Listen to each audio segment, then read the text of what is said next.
Have you tried keto? Have you tried more protein? Tried going vegan and still looking for the right way to feel good and look great again? I've got just the thing for you. In fact, I've got just the doctor for you. I'm Deborah Atkinson, and you're listening to Flipping 50, where I address your biggest struggles and challenges, and I share what to eat, how to move, and how to change your mindset about both of those things so you can get the energy and the vitality that you want, need, and deserve in this second and better half. And today's guest is here to talk about her new book, one I'm loving and using, and more on that coming later. Dr. Anna Cabeca is an internationally acclaimed menopause and sexual health expert, global speaker, and pioneering promoter of women's health. She is Emory University trained and triple board certified in gynecology and obstetrics, integrative medicine, and anti-aging and regenerative medicine, and a USA Today and Amazon #1 best-selling author of The Hormone Fix, a diet and holistic lifestyle program for menopausal women. Also noteworthy is her Keto Green diet and lifestyle focuses on ketogenic eating paired with an alkaline diet and intermittent fasting. Her Keto Green way naturally manages your body's most important hormones, and if followed properly, will address and correct the symptoms and side effects that come along with imbalanced hormones.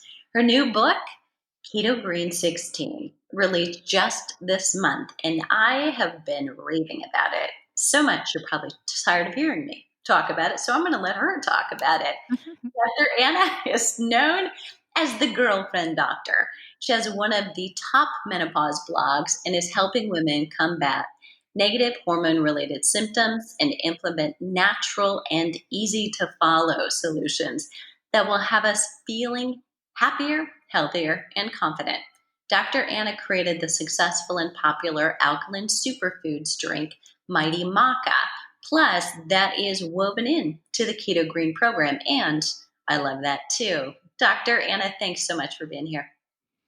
Oh, it is great to be here with you, Deborah. And I have enjoyed watching you blog and write and talk about Keto Green 16 on your journey. Thank you.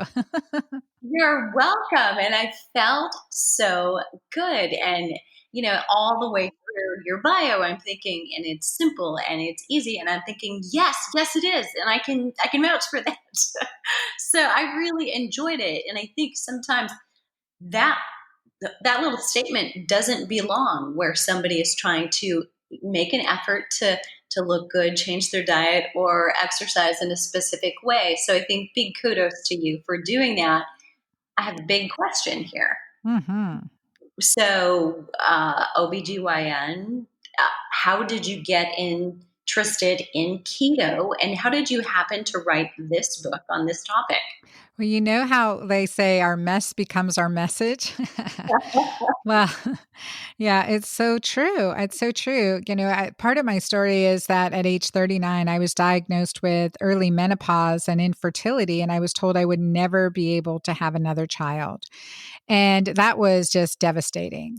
And, I failed the highest doses of infertility treatments and, was struggling. Well, that took me on a journey around the world to discover many integrative and natural healing modalities. And as a result, filled up my doctor's bag, my Emory University trained doctor's bag, with a bunch of other stuff. And I was able to bring that medicine, that kind of those concepts back into my medical practice. And not only did I help my patients, but at age 41, I naturally conceived and became and delivered a beautiful baby girl, Ava Marie. And she is now 12 and I'm soon to be 54. And so it's been quite a journey. But then when I was 48, everything I'd done, working in functional medicine for quite a long time, an expert in bioidentical hormones for, at least 15 years prior, I was hitting a second menopause. I was spiraling down. I was burning out, my brain fog, memory loss. I was on edge, irritable, not quite myself. And it was just, and then I was gaining I was experiencing the same thing so many other patients that would come to me were experiencing. And I was just gaining that weight. And when my patients would say, Dr. Anna, I'm gaining weight without doing anything different, I have to admit, I was a bit skeptical, Deborah. I'm like, surely you're not moving as much. Surely you're not eating as well. But that happened to me. And here I was, 48, and without doing anything different, I literally gained 20 pounds overnight. And having had been well over 240 pounds at one point, keeping and losing 80 pounds and keeping it off for nearly a decade, I was terrified because when would that weight gain stop? So that took me into like strict keto, really lowering my carbs, strict keto. And again, remember this, I'm a functional medicine physician. My hormones are dialed in, and that's why with my first book, I say it takes more than hormones to fix your hormones. There's a lot more to it. And so I just didn't want to gain that extra weight back, and I wanted to lose what I'd gained. So I was really restricting carbs, but I experienced what I call keto crazy or keto cranky. And I just didn't like how I felt. And I said, well, I can't live like this, but why am I feeling this way? Why is this way of eating affecting my neurotransmitters in this way? And so that led me to kind of just figure out, do some self testing. So one of the simplest test that any one of us can do, everyone listening can do, that just costs pennies a day, is testing urinary pH. So something I've told my patients to do for a decade. And sure enough, I was as acidic at as that urine pH paper would read. And that was an aha moment for me, because that to me said, no wonder I'm feeling irritable. No wonder, feeling on edge. No wonder I'm feeling inflamed, despite having no carbs, no sugar.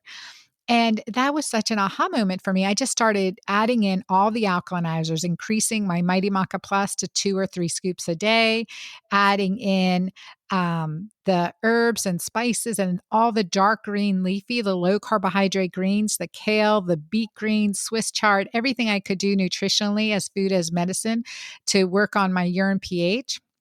And so that was where my whole keto alkaline, keto green concept came from. And then just one step further is the morning, what I noticed, because now I was checking my urine pH like every time I went to the bathroom. But one thing I noticed right away, the mornings I would get up and do my meditation or gratitude journaling, or even go for a walk on the beach, my urine pH was more alkaline all day versus the times when I would be reluctant to get out of bed, then rush for the cup of coffee, rush the kids off to school, and then I'd be acidic more likely all day, regardless of what I ate. So the lifestyle, how important lifestyle is. So with Keto Green 16, after my book Hormone Fix became a bestseller, and listening to the feedback, creating another plan that could even possibly be more effective than my Keto Green detox plan. But those are foundational plans. But to take us up a notch more and then simplify the recipes to 16 key ingredient types to make cooking and shopping a little bit easier. And really pushing the intermittent fasting window. So Keto Green 16 was born, a 16-day plan with 16-hour intermittent fasting and 16 key ingredient types. And then I played with it for a year with continuous blood glucose monitoring to check the foods and the menus and the recipes. And just so that's been the journey. And then also adding a men's chapter, an additional support material, another chapter on, I call it the clean 16 way of living. So just lifestyle and mindset, how important that is, because it's never just about what we eat, right? Yes, so true. And, you know, I don't know, I'm sure you didn't plan it this way, or if you did, we probably need to be talking to you a whole lot more. But who knew that your book would be published during COVID-19? No, right, but how Yeah, perfect, honestly, it's so I needed. think so too. It is absolutely perfect. And, in so much of what I've been talking to my audience about is, what the proper amount of exercise is and how we want this to look slightly different than what you were doing 9 or 10 weeks ago. This is the perfect companion. I mean, this eating and then the workout in the book. And so, of course, I've been talking about that, but it is so very appropriate and almost like a perfect partner. Yes. Yeah. I couldn't agree more. I said, we talked to the publishers about pushing back book launch. And I'm like, no, this book is needed now. Can we move it up even? No. So we kept it at May 5th, but I agree. Like we need this now more than ever. And then just knowing, okay, we cannot be a vulnerable population. What can we do to create resilience? What can we do to, restore our body's strength? And I think this is one thing that this time, the viral pandemic just illustrates that we cannot accept standard of care medicine the way it is right now. We have to be empowered. We have to use integrative therapies. We have to incorporate lifestyle medicine, and we have to do it every day. And I love that. And I also love that you and I are really advocates for the same audience. And I think that one of the things that I love about right now, and the silver lining, is that, it's self-care no longer is selfish. That Mhm. that every woman everywhere is hearing, no, you need to do this. You need to get out. You need to move your body.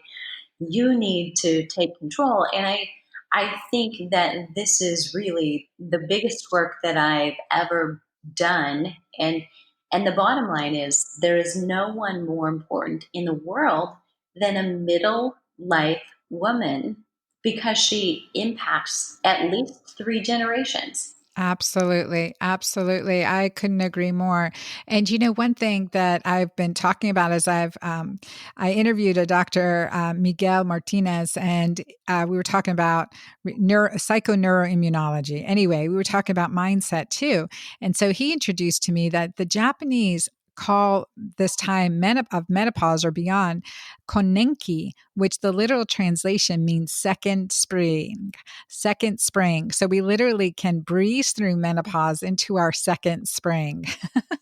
Let's be for doing that. That is Yes. so sure. I love that. I love the visual of that, because we talk about emerging from the cocoon as a butterfly, and it does take some struggle.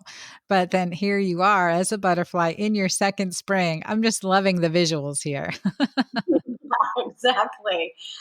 Okay, so I want to talk about this specifically. So obviously, there's a connection here between what you're doing, your alkalinity, and your hormones. And I want to make sure that listeners are completely getting this whole cycle of there's a better way to do keto, and there's a very specific way to measure whether it's working for you.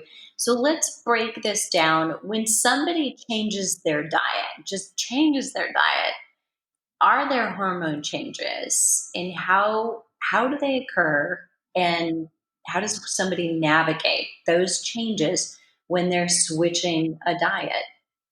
Yeah, yeah, this is a really good point because there's always for going from one routine to another, there's going to be some muscle aches, right? We know that with exercise, when you haven't used a muscle in a certain amount of time, you might have experienced some aches and pains. Well, the same with some of the habits we've created and some of the food patterns that we've had, or maybe food addictions that we've had. So I think there's several things that are going to happen. But one thing about with my approach, with the Keto Green approach, I really talk about, honestly, how as a gynecologist, I would love to say it's all about estrogen, progesterone, testosterone, and even DHEA. But the reality is the more important hormones are insulin and cortisol. And our most powerful hormone is oxytocin, the hormone of love, bonding, and connection. And I'll come back to that one later. But insulin, the more insulin sensitive we become, the stronger our body is, the more resilient our body is, the better responder it is to what we eat. And the less we will quickly go into storage mode or, inflammation um, over time. So one thing that's really important to understand is that when we go into ketosis, through low glycemic foods, but also healthier fats. And we incorporate intermittent fasting, as I do in Keto Green 16, that quickly increases insulin sensitivity. And we've seen in clients doing the program lowers hemoglobin A1C. And that's a marker of long-standing blood sugar in our system. So that's a really key component. And insulin interacts with our other hormones, progesterone, DHEA, testosterone. I mean, insulin's a driver of many hormones. And this is how I like, and then the next hormone is cortisol. And again, when we are high stress, high cortisol, we tend to be more acidic. Our urine pH will be more acidic. And also, when we don't have enough healthy alkalinizing micronutrients on board to support our detoxification, we will be more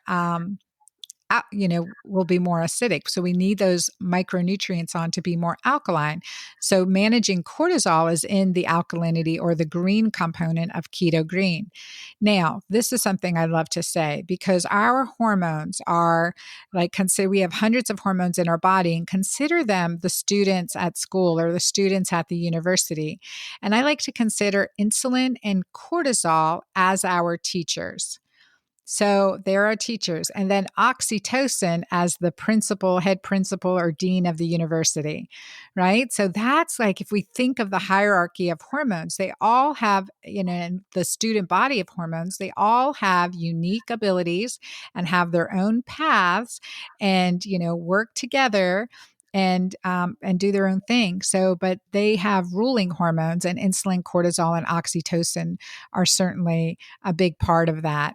And managing them keeps everyone in check. And when they're haywire, unruly, or we're insulin resistant and high cortisol or very low cortisol, then we have unruly hormones. So that is for a visual of what's happening in our body. But as we age, we know age 35 to 55, we go through this period of what I call neuroendocrine vulnerability. And neuroendocrine vulnerability, because not only do we experience the endocrine problems, the gynecologic problems like irregular bleeding, the breakthrough bleeding, ovarian cysts, maybe symptomatic uterine fibroids, add in there some premenstrual syndrome, anxiety. We're experiencing also anxiety, depression, mood swings, lack of libido, and then other physical symptoms, vaginal dryness, etc. But this neuroendocrine vulnerability time period is because there is a shift, a decline in progesterone, estrogen, and our other sex hormones, testosterone, as well as DHEA. And so we have this natural decline. But what's really key, which was such an aha moment for me a few years back when I read the research, trying to understand what was happening to me, is during the same time, in images, a study published in Nature's Endocrine Review looked at women's brains and glucose utilization or glucose uptake in our brains. And so we've just really started imaging women's brain, which is just mind blowing. But we have. And so what this study showed is that during this time of neuroendocrine vulnerability, ages 35 to 55, this perimenopausal time period, the time before our last cycle, we have a decreased uptake of glucose in the brain. Well, lo and behold, glucose utilization in the brain is an estrogen dependent process. And I believe progesterone's a big player here too, but because progesterone's such a neuroprotective hormone. So what we do, we get a decline. So our brain's actually starving for glucose, and especially if we're insulin resistant. It's worse when we're insulin resistant. And that's why this is a theoretical reason why women with diabetes and insulin resistance have worse, are more likely to get Alzheimer's or dementia. So there's that resistance to glucose pickup in the brain. But the other part is it's estrogen dependent. But guess what? Ketones are not. So when we switch to the ketone, getting into ketosis and using ketones for fuel, that's like using jet fuel in our brain versus glucose, which is like unleaded gasoline. But so this time period, then when I, got into my Keto Green way, my pounds melted off. I lost 18 pounds in a few weeks.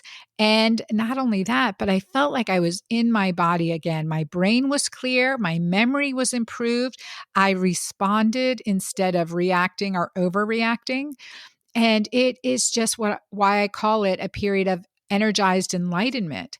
And when we switch, it's not just a good idea to get into ketosis periodically when we're through menopause or postmenopause.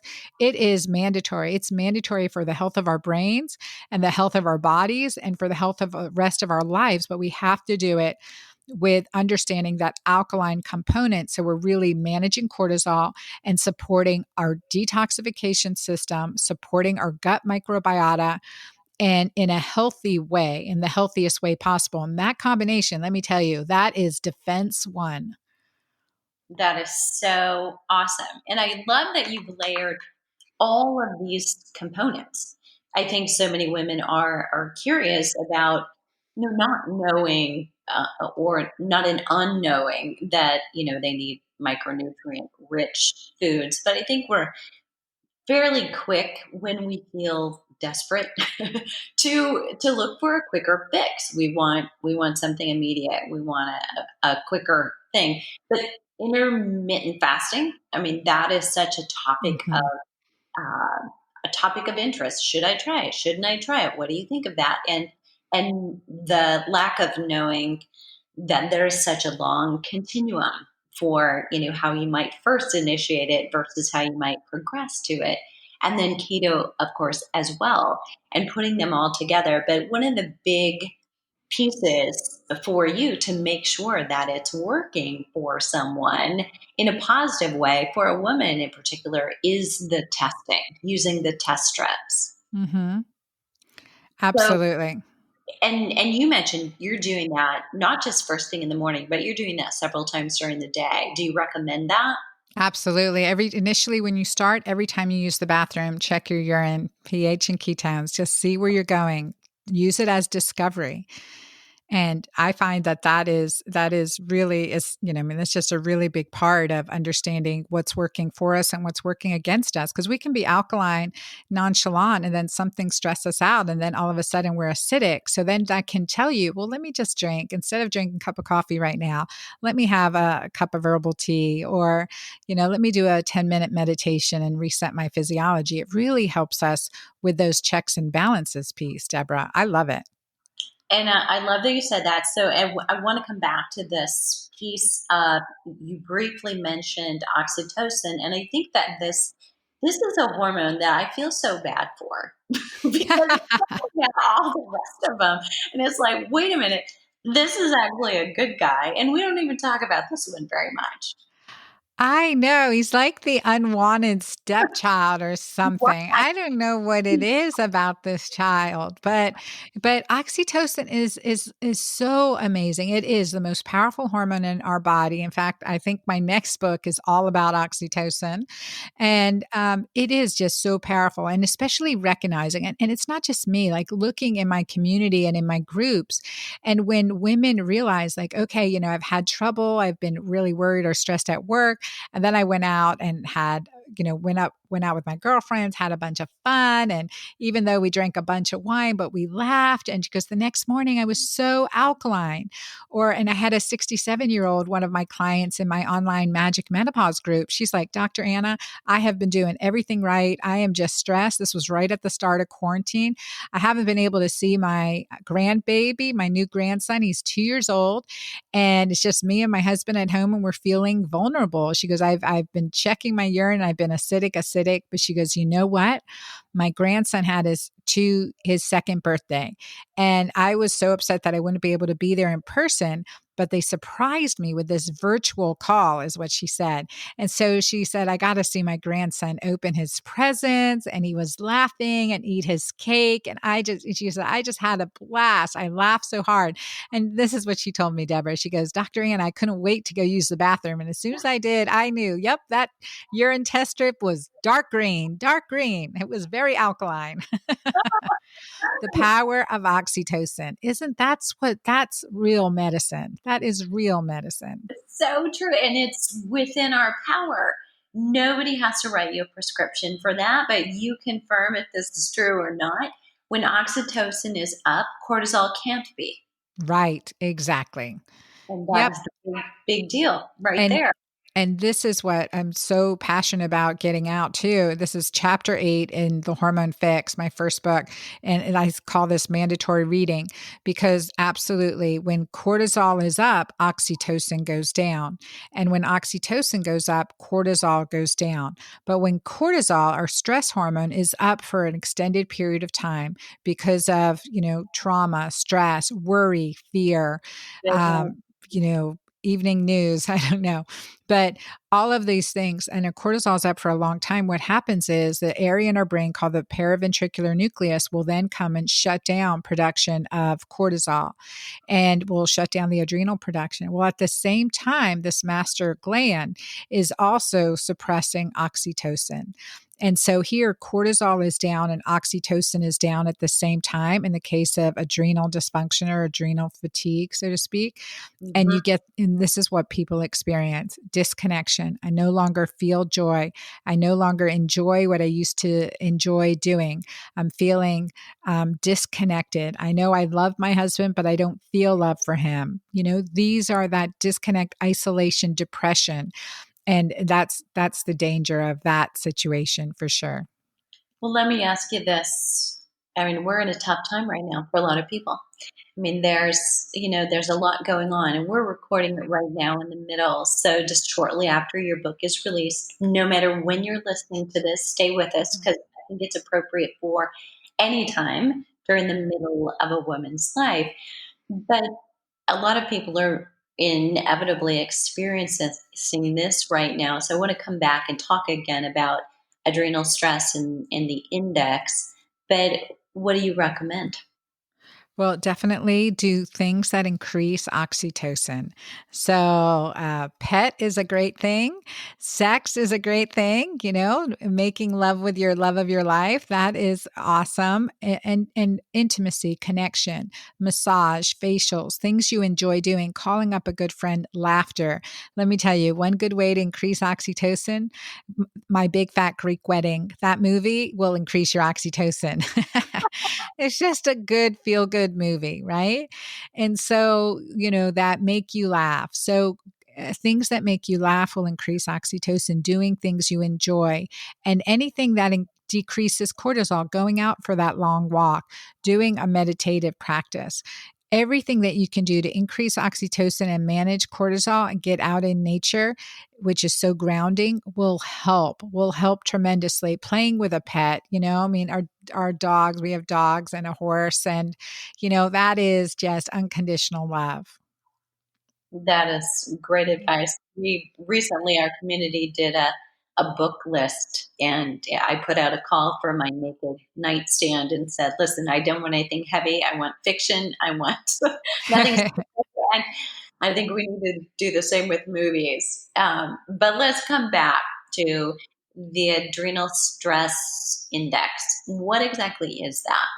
So when we talk about adrenal stress index, well, one of the things that we want to look at is like your cortisol and DHEA pattern throughout the day.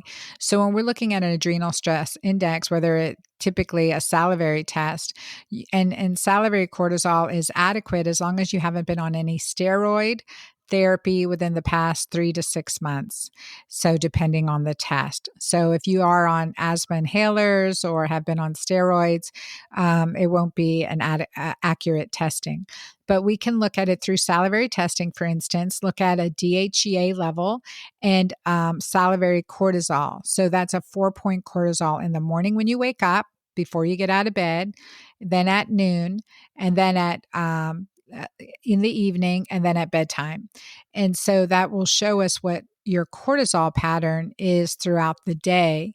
And that's typically what we're looking at, more of the pattern of your cortisol. Is it, so low in the morning you don't feel like getting up out of bed? Or is it, adequate in the morning, but sharply shoots down for the rest of the day? And then maybe it spikes again in the evening so you can't get to sleep. So the adrenal cortisol pattern is typically what I use, is useful to look at. But in this case of adrenal hypofunction and chronic stress or adrenal dysfunction and chronic stress, that cortisol pattern is low all day. So you're dragging through the day. And I've seen this in so many clients, really. And then, it goes right hand in hand with those feelings of depression, loneliness, disconnect, and burnout. Ah, okay, great. So thanks for explaining that. Now we've got a good idea of potentially both what you're looking for if you need to test and what you might be experiencing feelings wise and optimal places and times where you should have energy and you should be calm and chilled maybe later in the day so you can sleep better. I want to ask you just quickly. I mean, keto is a big one, intermittent fasting is a big one. You've tied so much into one book. Are there other wellness trends that have you excited right now, or on the counter side, that give you cause for concern? Well, yes, that's a great question, Deborah. And I would say what I'm really excited about is more fasting in women. We are designed to fast. We need to fast. And, there's healthy ways to fast too. So I'm really excited about, looking at more of the research that's coming out in women. I think that's really critical during this time. Not a fan of carnivore keto. If you have incredible food allergies, food intolerance, carb intolerance, I mean, maybe short term, but again, not a fan. And I am also in favor of nose to tail. So eating organ meats. I mean, we used to do that and now people take them in pills, right? Thyroid medicine, adrenal support medicine, but it's better to eat nose to tail of healthy, free range, grass fed, wild, game as much as possible, but nose to tail. And I think those are really some positive trends we're seeing, as well as in Keto Green 16. I have a 16-day vegan, vegetarian, plant-based plan too. So we should incorporate that at least once a year, if not more, once a quarter, to really, experience that way of life. So that's a really good thing. What else can I tell you? I think that's pretty much my big ones there. Okay, so one last question. I've got to put you on the spot here. So, what Uh-oh. do you do for exercise? Well, my favorite thing is boxing, believe it or not. And I hate that our boxing gym has been closed. So literally, you like to go into the ring? You like to Well, do it on bags with wraps and gloves? wraps and gloves and Yeah. mitt work. I love the mitt work. I love the challenge of the mitts and just the focus, because they call them focus mitts for a reason. It's really goes, for me, it was the first thing that I ever did that helped me clear my brain. Mhm. And I'm truly missing that mitt work right now. I'm going to jump back into it. But, I think that's one of my favorite all time ones. And yoga is another one. And then just doing good old fashioned calisthenics. But that's typically, I rotate a lot. I am one of those individuals, which I love your work, Deborah, because you're always adding variety. And that's really important to me. So don't get bored, right? Yeah, exactly. All right. Did you mention strength training in there? Yeah, strength training. Well, regular calisthenics. So body weight training, but definitely. And I have to admit that as I've been doing more boxing, we do the bag work, but we also do medicine balls. So that would count as strength training, right? Some resistance. Yes, definitely. Yeah. Yeah. Yeah. Great. Love that. And I can put in a big vote for boxing too. I love that. I think it's as good for your brain, honestly. For me, definitely. Yeah, and patterning. So good. All right. Dr. Anna, thanks so much for being here. For listeners, I know I'm hoping you're running, you're walking, or you're lifting, if not commuting. So I've got you covered. I have the links where you can get the book. There are also a couple other awesome ways that you can actually find out what it is would be ideal for you and a macro calculator. If you're following the program, I'll put a link to that and how to make keto work for women over 40. So all of those links are going to be in the show notes, and that'll be at flipping50.com/, keto green podcast. Keto green podcast. And thank you again, Dr. Anna, for being here. And thank you for writing the book. Oh, my pleasure. Thank you.